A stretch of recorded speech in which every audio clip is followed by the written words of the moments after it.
The Most Holy Trinosophia, by Saint Germain. Chapter 1. The Man Who Does Not Die. The distinguished Illuminist, Rosicrucian, and Freemason who styled himself the Count of Saint Germain remains one of the most enigmatic figures in modern history.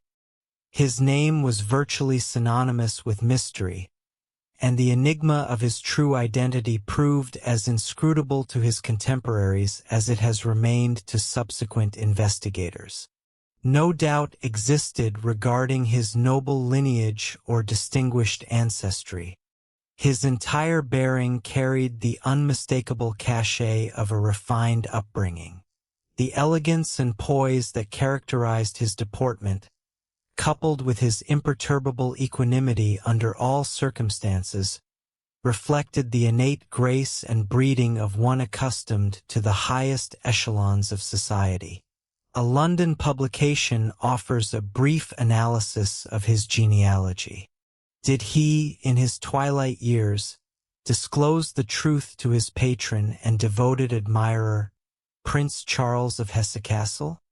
According to his final confidant, he was the issue of Prince Rákóczi of Transylvania and his first consort, a lady of the Takeley family. In his infancy, he was placed under the guardianship of the last of the doctors. Upon learning that his two brothers, the offspring of Princess Hesse-Rheinfels of Rothenburg, had been named Saint Charles and Saint Elizabeth, he resolved to assume the appellation of their sanctified brother, Saint Germanus. Wherein the truth lies remains uncertain. Yet one fact persists. He was the protégé of the last doctors. Cesare Cantu, a Milanese librarian, likewise supports the Ragazzi hypothesis, adding that Saint Germain received his education at the University of Siena.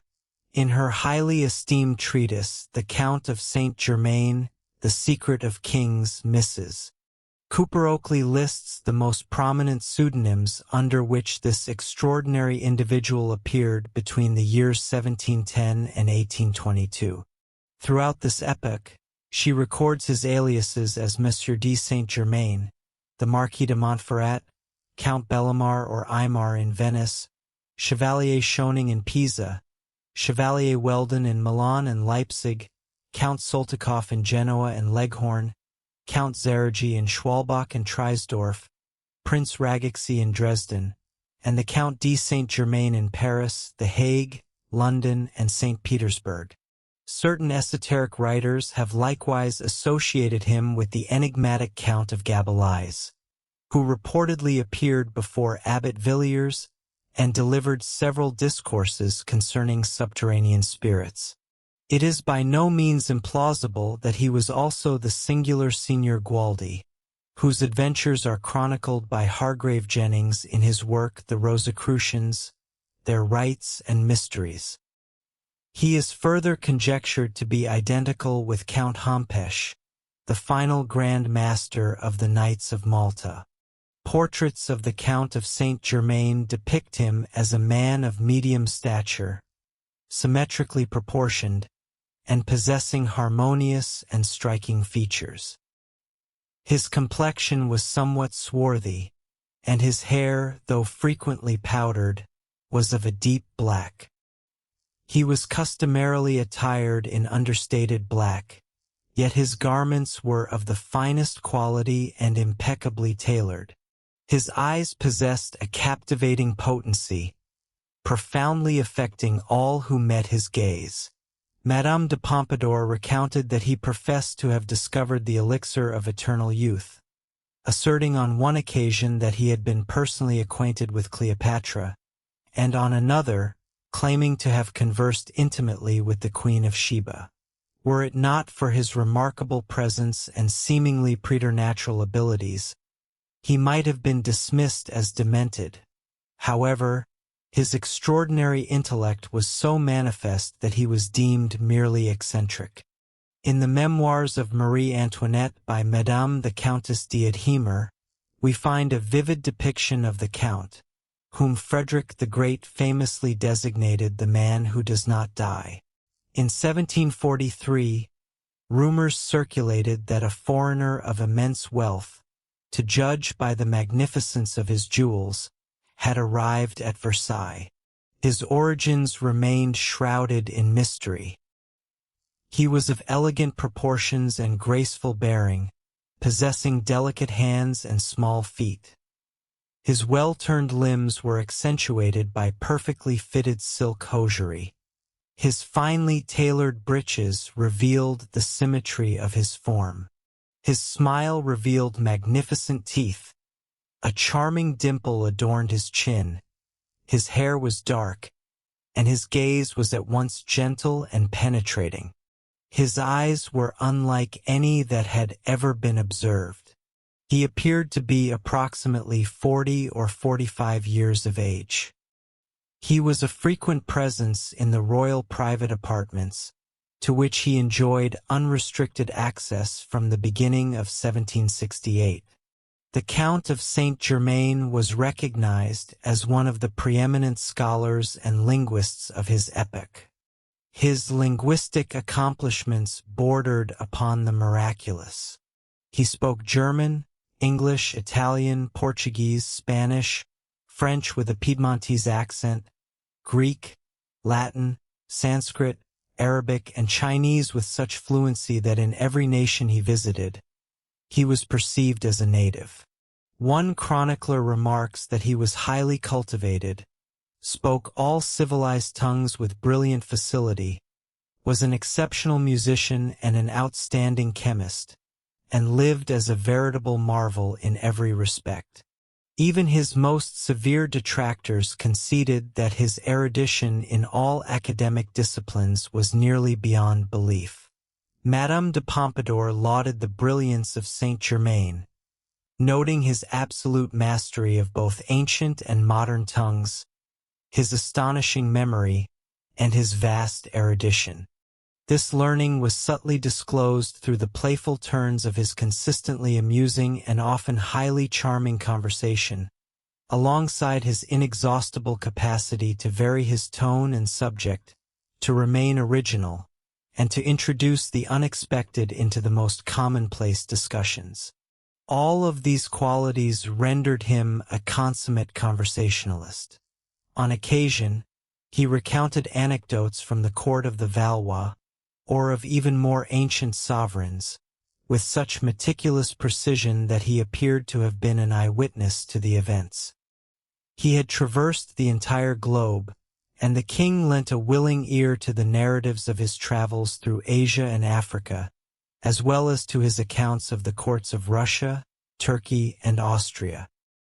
He appeared to be more intimately acquainted with the secrets of each court than the king's own diplomatic representative. The count was ambidextrous to such an extraordinary degree that he could write the identical passage with both hands simultaneously. When the two sheets of paper were subsequently superimposed against the light, the script on one sheet coincided precisely with that on the other. He could recite entire printed pages after a single reading. To demonstrate that the two hemispheres of his brain could function independently, he composed a love letter with his right hand and a series of mystical verses with his left, simultaneously. Furthermore, he possessed a beautiful singing voice. By a faculty akin to telepathy, this remarkable individual was able to perceive when his presence was required in some distant city or state. Indeed, it has been recorded of him that he possessed the disconcerting habit of appearing in his own chambers, and those of his associates, without resorting to the conventional use of a door. By some curious circumstance, he was a patron of railroads and steam navigation. Franz Graefer, in his Recollections of Vienna, recounts the following incident from the life of the extraordinary count.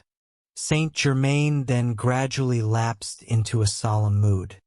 For several seconds, he became as rigid as a statue, and his eyes, customarily expressive beyond measure, grew dull and colorless. Presently, however, his entire being was reanimated. He made a gesture with his hand as if signaling his departure, then said, "I am departing. Do not seek me out. Yet once more shall you behold me. Tomorrow night I depart. I am urgently required in Constantinople, and subsequently in England, there to prepare two inventions which you shall possess in the coming century: railways and steamships." As an historian, the Count possessed an uncanny knowledge of every occurrence of the preceding 2 millennia, and in his reminiscences, he described in intimate detail events of bygone centuries in which he claimed to have played significant roles. He spoke of scenes at the court of Francis I as though he had witnessed them firsthand, describing precisely the appearance of the king, imitating his voice, manner, and language, and assuming throughout the character of an eyewitness. In a similar manner, he edified his audience with pleasing anecdotes of Louis XIV, regaling them with vivid descriptions of various locales and personages.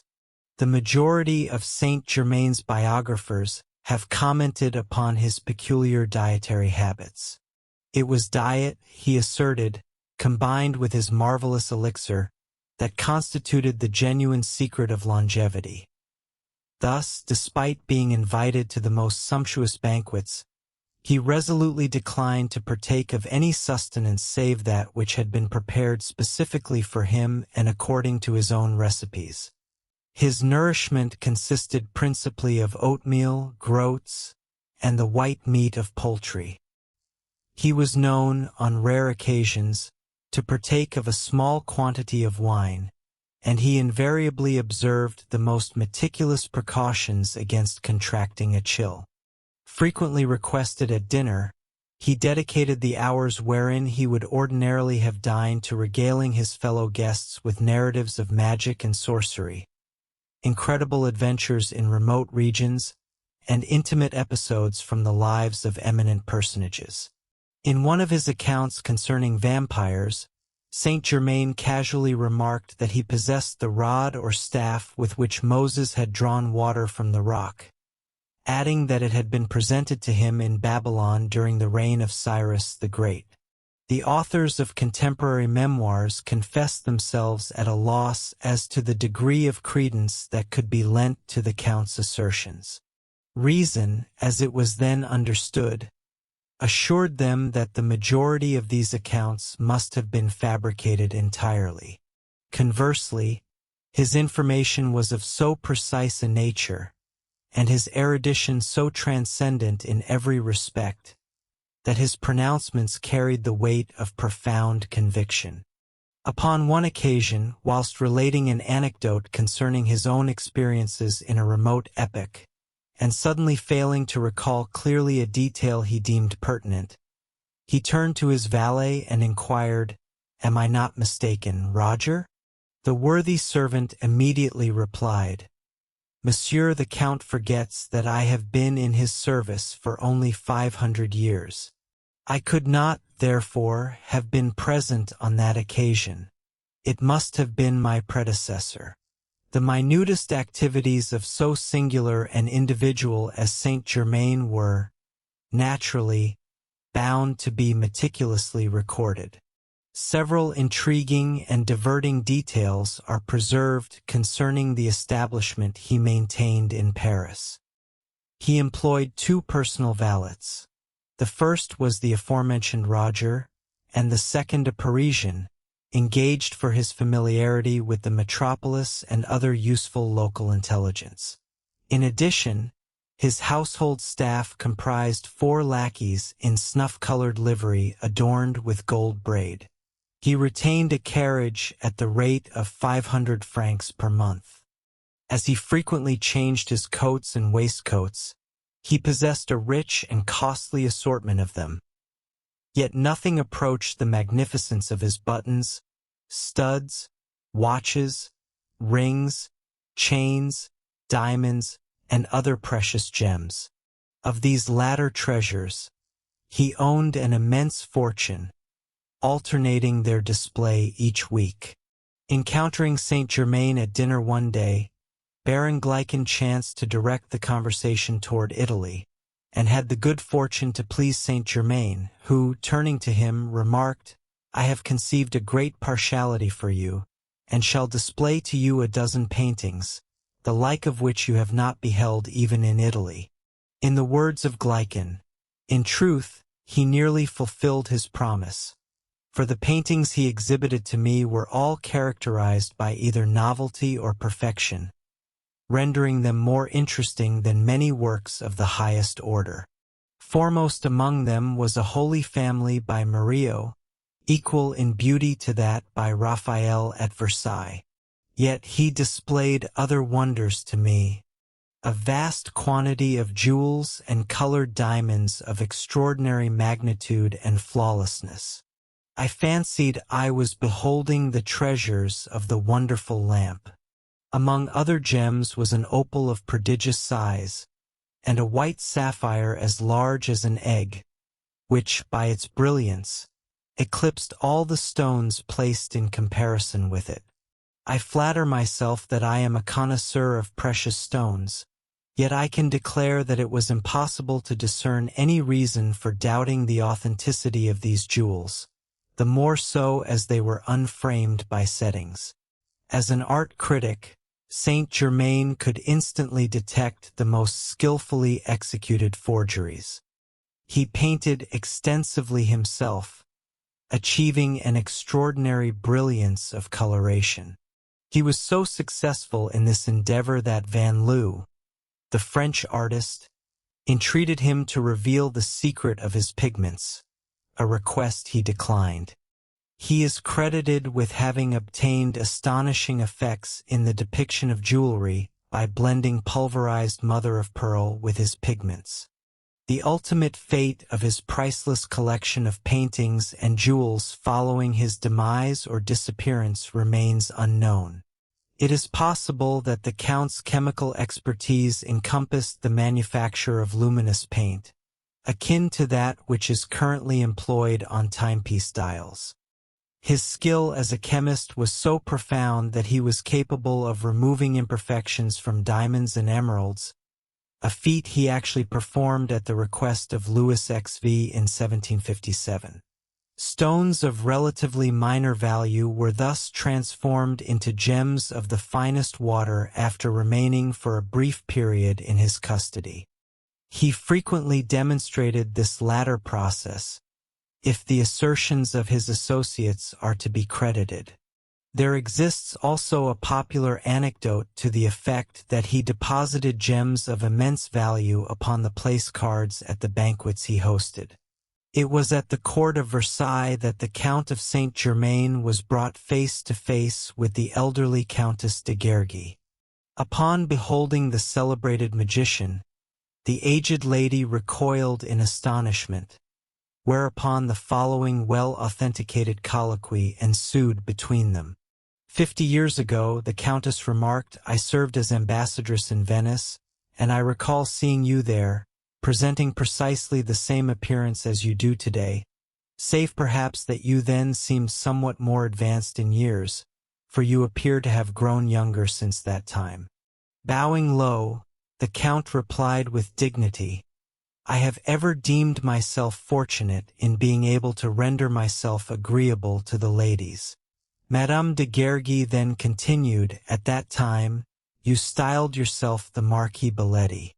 The Count bowed once more and replied, and the Countess de Gergy's memory remains as remarkable as it was half a century ago. The Countess smiled.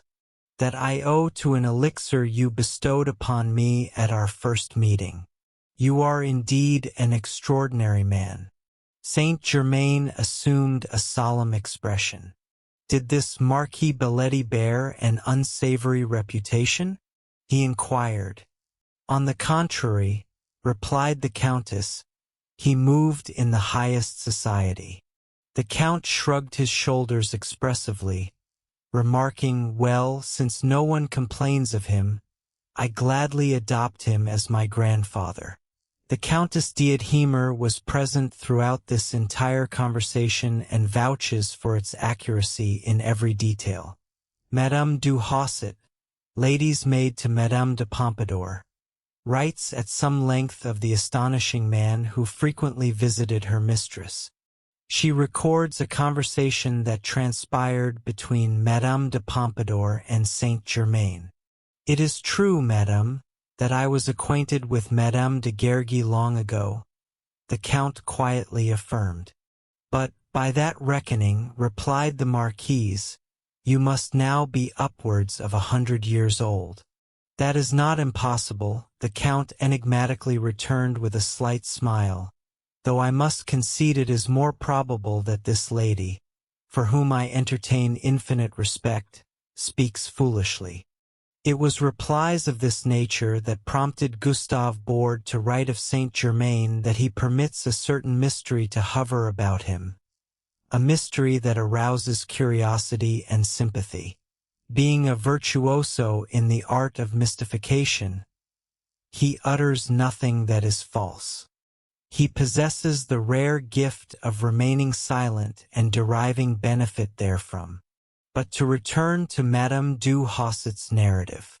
"You bestowed upon Madame de Gergy," pressed Madame de Pompadour, "an elixir of astonishing efficacy. She asserts that for a long period she appeared to be no older than 24. Why should you not offer some to the king?" Saint Germain allowed an expression of feigned terror to overspread his countenance. "Ah, madame," he cried, "I should be mad indeed to conceive the notion of administering an unknown drug to the king." The Count enjoyed a highly amicable rapport with Louis XV, with whom he engaged in protracted discussions regarding precious stones, specifically their manufacture and purification. The king was alternately diverted and enthralled. Never before had an individual so extraordinary trodden the sacred precincts of Versailles.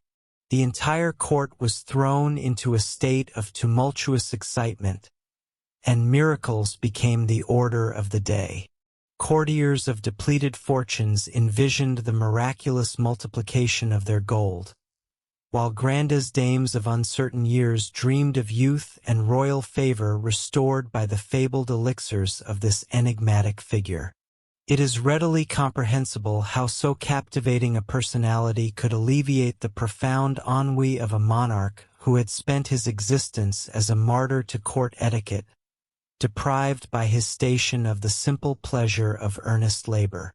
Moreover, sovereigns are frequently susceptible to the passing whims of the era, and Louis himself was then dabbling in alchemy and other occult sciences. Admittedly, the king was merely a dilettante whose resolution lacked the strength to bind him to any enduring purpose. Nevertheless, Saint Germain appealed to several facets of the royal character. The Count's vast store of erudition, the facility with which he marshaled his facts for the amusement and edification of his auditors, the mystery shrouding his sudden appearances and departures, and his consummate skill as both critic and practitioner in the arts and sciences, to say nothing of his magnificent jewels and immense wealth, profoundly endeared him to the sovereign. Had Louis but heeded the wisdom and prophetic warnings of the mysterious Count, the reign of terror might well have been averted. Saint Germain was ever the benefactor, never the beneficiary of patronage. In him, Louis had found a diplomat devoid of guile. Madame de Pompadour wrote, "He enriched the king's cabinet with paintings by Velázquez and Murillo, and presented the marquise with the most precious and priceless of gems." Indeed, this singular individual was reputed to be fabulously wealthy, distributing diamonds and other jewels with astonishing liberality. By no means the least admirable demonstration of the Count's genius was his penetrating comprehension of the European political landscape, alongside the consummate skill with which he parried the thrusts of his diplomatic adversaries. At all times, He possessed credentials that secured him entrée into the most exclusive circles of the European aristocracy. During the reign of Peter the Great, Monsieur de Saint-Germain resided in Russia, and between the years 1737 and 1742, he frequented the court of the Shah of Persia as an honored guest. Regarding his wanderings, Una Birch observes, "The travels of the Count of Saint-Germain spanned many years and a vast geographical range. From Persia to France and from Calcutta to Rome, he was widely known and respected." Horace Walpole conversed with him in London in 1745. Clive knew him in India in 1756. Madame d'Adhemer alleges that she encountered him in Paris in 1789, 5 years after his reported demise, while others claim to have held converse with him in the early 19th century. He enjoyed familiar and intimate relations with the crowned heads of Europe and was the esteemed friend of many distinguished personages of sundry nationalities. He is frequently mentioned in the memoirs and correspondences of the period, invariably as a man of mystery. Frederick the Great, Voltaire, Madame de Pompadour, Rousseau, Chatham, and Walpole, all of whom knew him personally, vied with one another in curiosity regarding his origins. During the many decades in which he figured prominently before the world, however, no one succeeded in discovering why he appeared as a Jacobite agent in London, as a conspirator in St. Petersburg, as an alchemist and connoisseur of paintings in Paris, or as a Russian general in Naples. Occasionally, the curtain shrouding his movements is drawn aside, allowing us to glimpse him playing the violin in the music room at Versailles, conversing with Horace Walpole in London, sitting in the library of Frederick the Great in Berlin, or conducting illuminist assemblies in caverns along the Rhine. In the realm of music, Saint-Germain was no less a master. While at Versailles, he gave performances upon the violin, and on at least one occasion during his eventful life, he conducted a symphony orchestra without the aid of a score.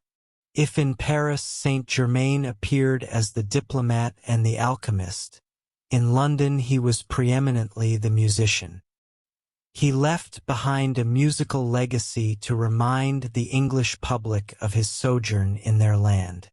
Many of his compositions were published by Walsh of Catherine Street, Strand. His earliest English song, "Oh, Would You Know What Sacred Charms," appeared during his initial visit to London. Upon his departure from the capital, however, he entrusted Walsh with several other vocal settings, including Jove When He Saw and the arias from his chamber opera, The Deceived Inconstancy, both of which were published during his absence from England. Upon his return in 1760, he presented the public with a great variety of new songs, followed in 1780 by a collection of solos for the violin. An industrious and highly capable artist, he commanded considerable attention from fashionable society, both as a composer and as a virtuoso. An early English periodical, the London Chronicle of June 1760, contains the following anecdote. With regard to music, he not only performed but also composed, and both in the most refined taste. Indeed, his very thoughts seemed attuned to the art, so that even in circumstances entirely unrelated to music, he discovered methods to express himself through figurative language derived from that science. There could scarcely exist a more ingenious manner of demonstrating his devotion to the subject. I recall an incident which impressed this fact indelibly upon my memory. I had the honor of attending a gathering hosted by Lady, who, to her many admirable accomplishments, added a taste in music so exquisite that she was chosen to arbitrate disputes among the masters of the art. This foreign gentleman was to be of the party, and toward evening he arrived in his customarily affable and polite manner, though in greater haste than was his wont, and with his fingers blocking his ears. I can readily conceive that in most men this would have appeared a highly ungraceful posture, and I fear it might have been interpreted as an ill-mannered entrance. Yet he possessed a demeanor that rendered his every action agreeable. As a cartload of stones was being emptied directly outside the portal for the purpose of repairing the pavement, he threw himself into a chair. When the lady inquired what had occurred, he pointed toward the street and exclaimed, "I am utterly stunned by an entire cartload of discords." In his memoirs, the Italian adventurer Jacques Casanova de Seingalt makes frequent reference to his acquaintance with Saint Germain. Casanova grudgingly concedes that the Count was an adept in the Hermetic arts, as well as a gifted linguist, musician, and chemist, who secured the favor of the ladies of the French court not merely through the aura of mystery that enveloped him, but also through his extraordinary skill in compounding pigments and cosmetics, by which he preserved for them at least a semblance of their rapidly fading youth. Casanova recounts an encounter with Saint Germain that occurred in Belgium under highly unusual circumstances. Upon his arrival in Tournai, Casanova was surprised to observe several grooms exercising spirited horses. He inquired to whom these fine beasts belonged, and was informed. They belonged to the Count of Saint Germain, the adept, who has resided here for a month without ever venturing abroad. Every traveler passing through this town desires to see him, yet he permits himself to be seen by none. This sufficed to pique the curiosity of Casanova, who thereupon wrote to request an audience. He received the following reply: "The gravity of my occupations compels me to exclude all visitors. Nevertheless, in your regard, I shall make an exception. Come at your convenience, and you shall be admitted. You need disclose neither my name nor your own. I do not invite you to share my repast, for my sustenance is unsuited to others, and to you least of all, if your appetite remains what it once was." At 9 o'clock, Casanova paid his call and discovered that the Count had grown a beard of some 2 inches in length. During his discussions with Casanova, the Count accounted for his presence in Belgium by explaining that Count Cobenzl, the Austrian ambassador at Brussels, wished to establish a hat manufactory, and that he himself was supervising the arrangements. Upon Casanova's disclosing to Saint Germain that he was suffering from an acute malady, the Count invited him to remain for treatment, promising to prepare 15 pills that would, within 3 days, restore the Italian to perfect health. Casanova writes, "He then displayed to me his magistrum, which he designated as a thuder. It was a white liquid contained within a securely stoppered phial. He informed me that this fluid was the universal spirit of nature, and that if the wax of the stopper were pricked even in the slightest degree, the entirety of the contents would vanish. I entreated him to perform the experiment. Thereupon, he handed me the phial and a pin, and I myself punctured the wax, whereupon, behold, the phial was empty." Casanova, possessing something of a rogue's disposition himself, harbored skepticism toward all others. Consequently, he declined to permit Saint Germain to treat his affliction. He could not deny, however, that Saint Germain was a chemist of extraordinary skill, whose achievements were astonishing, even if devoid of practical utility. The adept declined to disclose the purpose for which these chemical experiments were intended, maintaining that such knowledge could not be communicated. Casanova further records an incident in which Saint Germain transmuted a 12-sol piece into a coin of pure gold. Ever the skeptic, Casanova declared his conviction that Saint Germain had merely substituted one coin for another.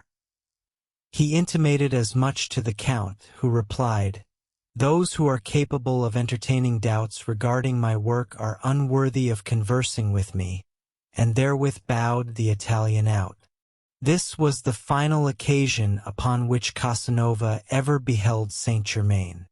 Other evidence exists to suggest that the celebrated Count possessed the alchemical powder capable of transmuting base metals into gold. He indeed performed this feat on at least 2 occasions, as attested by the writings of his contemporaries. The Marquis de Valbel, while visiting Saint Germain in his laboratory, found the alchemist occupied with his furnaces. He requested a silver 6-franc piece from the Marquis and, coating it with a black substance, exposed it to the heat of a small furnace. The Marquis de Valbel observed the coin alter in hue until it glowed a brilliant red. A few minutes later, once it had cooled sufficiently, the adept retrieved it from the cooling vessel and returned it to the Marquis. The coin was no longer composed of silver, but of the finest gold. The transmutation had been complete. The Comtesse d'Adhemer remained in possession of this coin until 1786, when it was stolen from her secretary. One author records that Saint-Germain invariably attributed his knowledge of occult chemistry to his sojourn in Asia. In 1755, he journeyed to the East for a second time. Writing to Count von Lamberg, he remarked, "I am indebted for my knowledge of liquefying precious stones to my second journey to India. There are far too many well-authenticated instances of metallic transmutation to dismiss Saint-Germain as a charlatan on account of such feats. The Leopold Hoffmann medal, which remains in the possession of that family, stands as the most preeminent example of the transmutation of metals ever recorded. 2/3 of this metal was transformed into gold by the monk Wenzel Seiler, leaving the remainder in its original state of silver. In this instance, deception was impossible, as there existed but a single specimen of the metal. The facility with which we condemn as fraudulent and illusory anything that transcends our comprehension has brought unwarranted obloquy upon the names and memories of many illustrious personages. The popular belief that the Count of Saint-Germain was a mere adventurer is unsupported by even a shred of evidence. He was never detected in any subterfuge, nor did he betray, even in the slightest degree, any confidence reposed in him. His immense wealth, for he was ever abundantly supplied with worldly goods, was not extracted from those with whom he associated. Every endeavor to ascertain the source and magnitude of his fortune proved fruitless. He employed neither bank nor banker, yet moved within a sphere of unlimited credit, which was neither questioned by others nor abused by himself. Referring to the assaults upon his character, Helena Blavatsky wrote in the Theosophist of March 1881, "Do charlatans enjoy the confidence and admiration of the most astute statesmen and nobles of Europe for long years, without even at their deaths revealing a single instance of being undeserving?" Some encyclopedists assert, "He is supposed to have been employed during the greater part of his life as a spy at the courts at which he resided." But upon what evidence is this supposition based? Has anyone discovered such a record in any of the state papers within the secret archives of any of those courts? Not a single word, not a shred of fact upon which to construct this base calumny, has ever been unearthed. It is simply a malicious falsehood. The treatment this great man, this pupil of Indian and Egyptian hierophants, this adept in the secret wisdom of the East, has received at the hands of Western writers remains a stain upon human nature. Nothing is known regarding the source of the Count of Saint-Germain's esoteric knowledge. Assuredly, he not only intimated his possession of a vast store of wisdom, but also provided numerous demonstrations to substantiate his assertions. When once interrogated regarding his origins, he replied that his father was the secret doctrine and his mother the mysteries. Saint Germain was thoroughly conversant with the principles of Eastern esotericism. He practiced the Eastern system of meditation and concentration, having been observed on several occasions seated with crossed feet and folded hands in the posture of a Hindu Buddha. He possessed a retreat in the heart of the Himalayas, to which he periodically withdrew from the world. On one occasion, he declared his intention to remain in India for 85 years before returning to the scene of his European endeavors. At various times, he acknowledged that he was obeying the mandates of a power higher and greater than himself. What he did not disclose was that this superior power was the mystery school, which had dispatched him into the world to fulfill a specific mission. The Count of Saint Germain and Sir Francis Bacon stand as the two greatest emissaries dispatched into the world by the secret brotherhood during the past millennium. The principles disseminated by the Count of Saint Germain were undoubtedly Rosicrucian in origin and thoroughly permeated with Gnostic doctrines. The Count was the guiding spirit of Rosicrucianism during the 18th century, quite possibly the actual head of that order, and is suspected of being the preeminent force behind the French Revolution.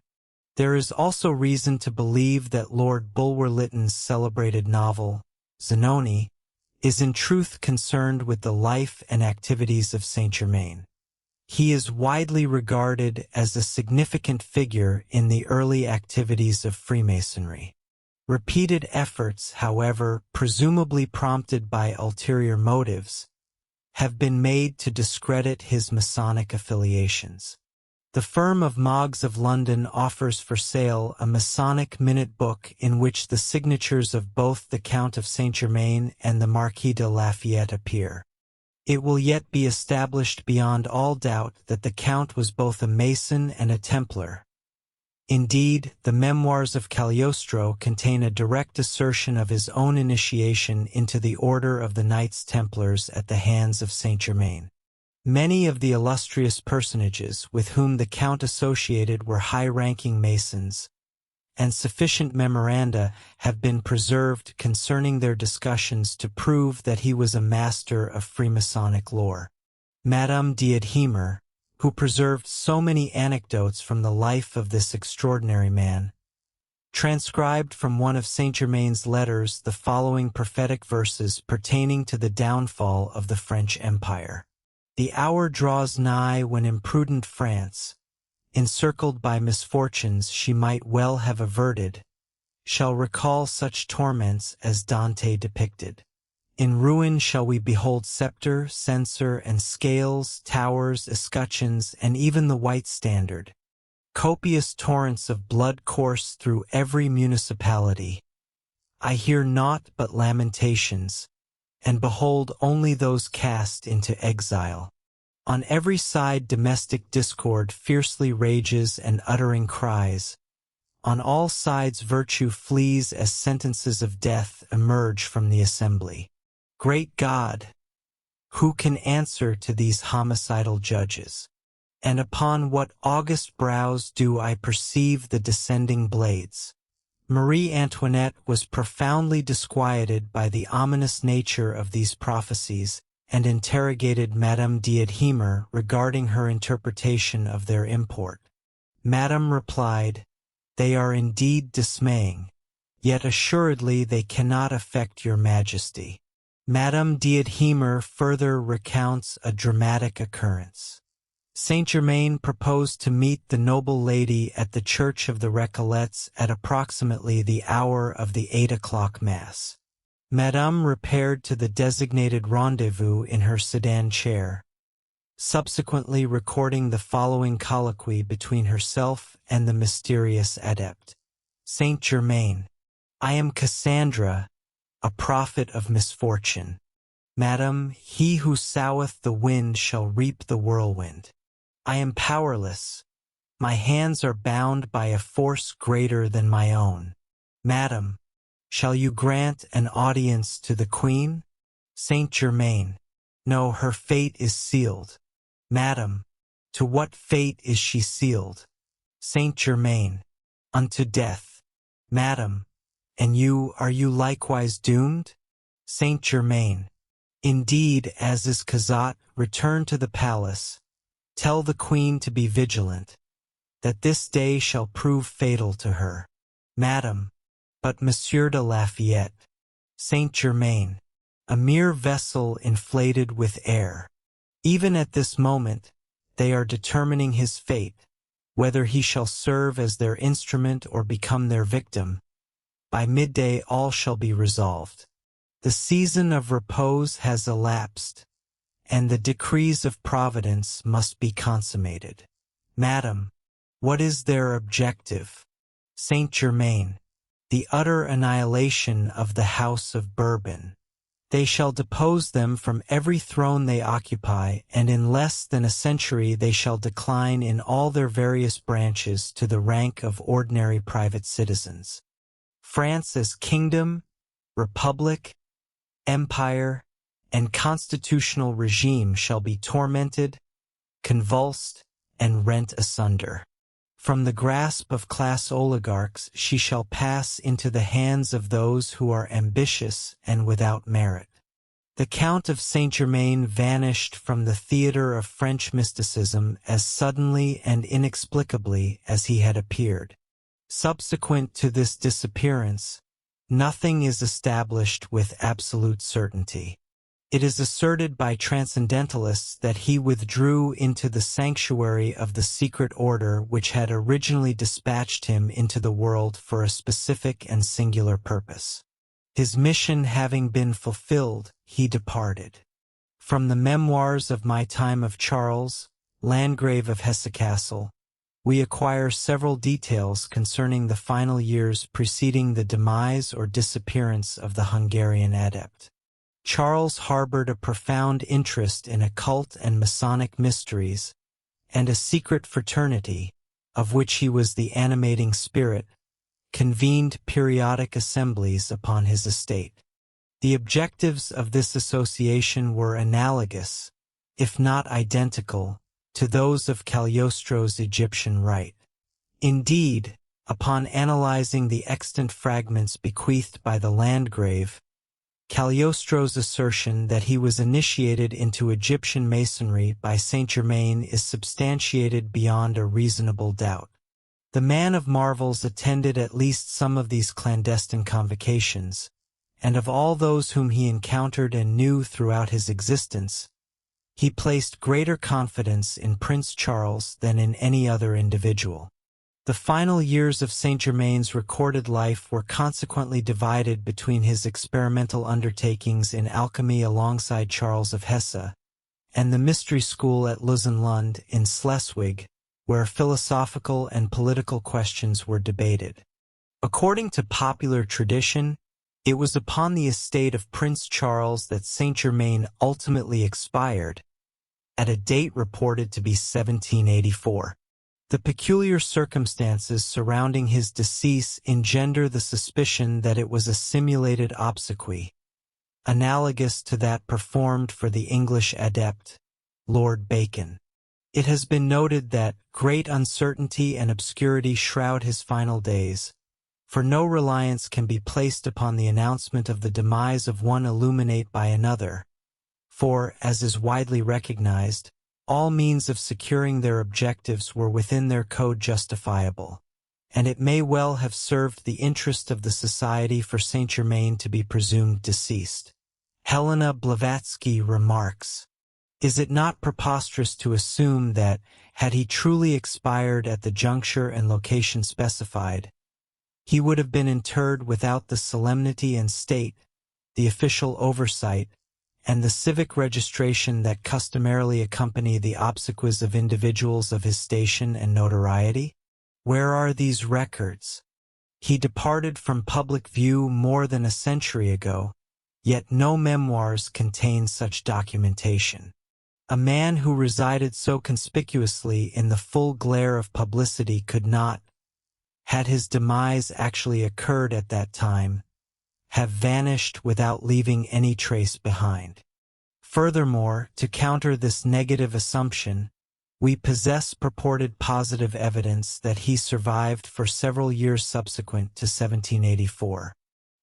He is reported to have held an exceptionally significant private audience with the Empress of Russia in 1785 or 1786, and to have appeared before the Princess de Lamballe as she stood before the tribunal, a few moments before she was struck down with a wooden billet and decapitated by a butcher's apprentice, and also to Jean du Barry, the mistress of Louis XV, as she awaited the stroke of the guillotine upon the scaffold in Paris during the Reign of Terror in 1793.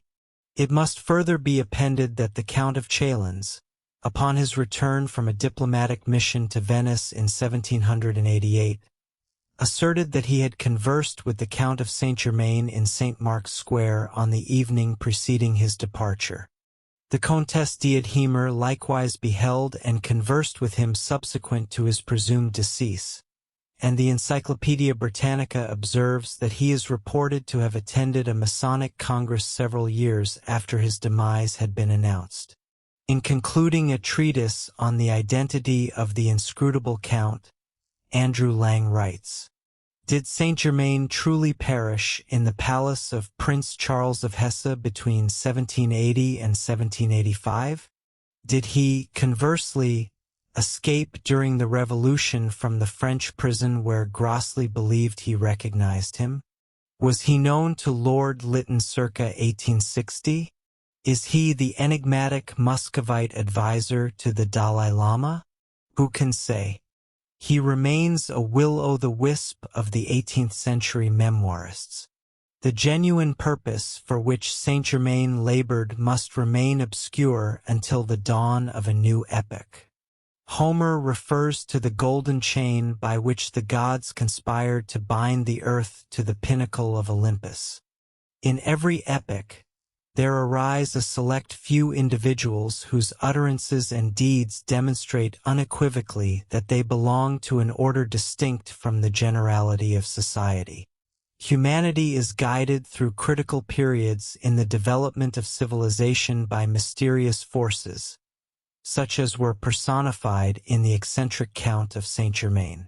Until we acknowledge the reality of the occult forces operating within daily life, we cannot comprehend the significance of either the man or his achievements. To the wise, Saint-Germain represents no miracle. To those bound by a belief in the inevitability of the commonplace, he is indeed a magician, defying the laws of nature and disrupting the complacency of the pseudo-learned. Chapter 2. The Esoteric Journey of the Most Holy Trinosophia. This manuscript, the Most Holy Trinosophia, possesses extraordinary value for all who are devoted to the study of Freemasonry and the occult sciences. It remains the sole mystical work attributed to the Count of Saint-Germain and is among the most remarkable treatises ever composed on Hermetic philosophy. Although the libraries of European Rosicrucians and Kabbalists contain numerous rare philosophical texts, few, if any, can rival this work in significance and value. There persists a widespread belief that Saint-Germain possessed a vast library and authored several manuscripts on esoteric subjects intended for his disciples. Following his demise or disappearance, these works vanished, presumably absorbed into the archives of his order, leaving no reliable trace behind. It is established that the enigmatic Count once possessed a copy of the Vatican manuscript of the Kabbalah, a profound text delineating the tenets of the Luciferians, Lucianists, and Gnostics. The second volume of The Secret Doctrine by Helena Blavatsky contains 2 passages reputedly extracted from a manuscript authored by the Count. Albeit the specific lines attributed to the Hungarian adept are not explicitly demarcated, the content focuses upon the symbolism of numbers, suggesting that his commentary offered mystical insights into the numerals 4 and 5. These reflections are, in essence, aligned with the power of numbers according to Pythagoras by Jean-Marie Ragan. The Mahatma Kuthumi makes reference to a ciphered manuscript by Saint Germain that remained in the custody of his loyal adherent, the benevolent Prince Charles of Hesse-Kassel. Innumerable minor references to Saint Germain, alongside speculative theories regarding his origins and objectives within Europe, are widely accessible. Nevertheless, comprehensive examinations of 18th-century memoirs yield no concrete information concerning the Masonic and esoteric principles he disseminated. So far as can be ascertained, this edition of the Most Holy Trinosophia represents the first instance in which a genuine work revealing, in the customary veiled and allegorical fashion, the secret doctrines of Saint Germain and his associates has been made accessible to the public. The manuscript is catalogued as number 2400 in the French library at Troyes. It is of modest length, comprising 96 leaves written upon one side only. The calligraphy is of exceptional quality. Although the orthography and diacritics are occasionally inconsistent, the French prose is both articulate and vivid, the text being embellished with numerous illustrations, exquisitely executed and richly colored. In addition to the full-page plates, smaller symbols introduce and conclude each section. The French text is interspersed with characters, words, and fragments from ancient tongues, alongside magical symbols, figures reminiscent of Egyptian hieroglyphs, and several terms written in a script resembling cuneiform. Concluding the volume are several leaves inscribed in a private cipher, potentially utilized by the innermost circle of Saint Germain's order. The manuscript in all probability dates from the latter half of the 18th century, although its content may originate from a far more remote epoch. The provenance of this remarkable codex remains largely shrouded in obscurity. The distinguished Masonic martyr, Count Alessandro Cagliostro, carried this work among other documents during his ill-fated journey to Rome. Subsequent to his incarceration in the fortress of San Leo, the manuscript vanished for a period. It subsequently came into the possession of a general serving in Napoleon's army, and upon his demise, was acquired at a modest price by the Library of Troyes. In his Museum of the Sorcerers, Grillet de Givry provides additional details concerning its history.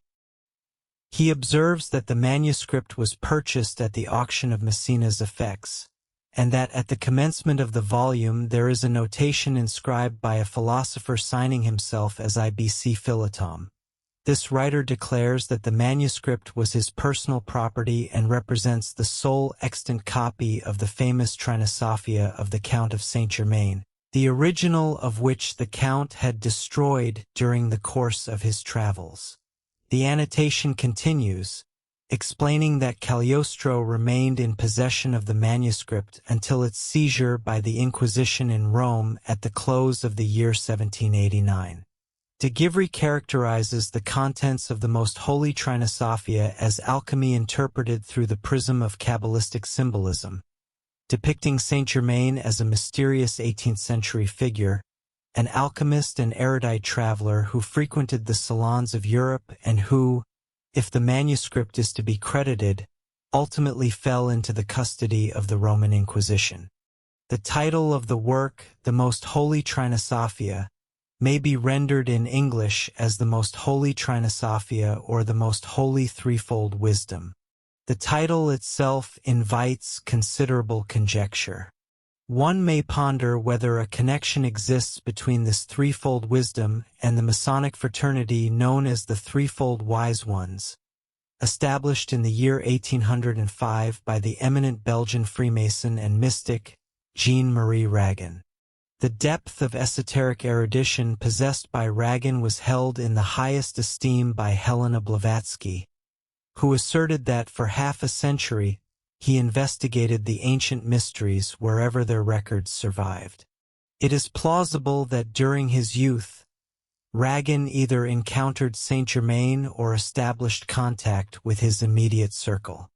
Ragin was widely acknowledged by his contemporaries as the most erudite Mason of the 19th century. In the year 8. Do you want access to this and all the complete audiobooks on the channel, plus the ebook version? Click the link in the description or scan the QR code in the left corner of the screen to access our library, where you can listen to your favorite esoteric books without ad interruptions, lock your screen, or use other apps while the narration plays, and even download the ebook version to follow along as you listen. Listen on your computer via web browser, or download the app from the Play Store. After subscribing, you will receive an email with your login details, password, and step-by-step instructions on how to access the books through the Hotmart app.